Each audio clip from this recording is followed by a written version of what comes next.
పక్కన ఆంటీ గారు పిలిచారు. మా రేణుకాదేవికి అయితే అప్లికా ఇచ్చారు చూడండి.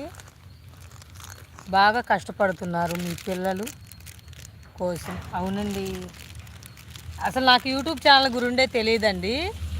ఇక డైలీ యూట్యూబ్ అవి చూసేదాన్ని, కానీ నాకు కూడా అనిపించింది నేను కూడా వీడియోస్ ఎందుకు తీయకూడదని. అది చూసి యూట్యూబ్ ఛానల్ చూసి రోజు తెగ చూసేదాన్ని అండి. చూసి ఇంకా ఫోన్ ఒకటి కొన్నాను. ఫోన్ ఆల్రెడీ ఫోన్ లేదండి ఇంట్లోకి, కొనుక్కుందాం అనుకున్నాను. ఇంకా యూట్యూబ్ ఛానల్ కోసం ఫోన్ కొనుక్కొని అప్పుడు పెట్టాను. అసలు నాకు వీడియోలు పెట్టడం కూడా రాదు, అవన్నీ టీవీలో చూసి నేర్చుకొని పెట్టానండి. ఇప్పటికి నాకు ఎడిటింగ్ అవన్నీ ఎడిటింగు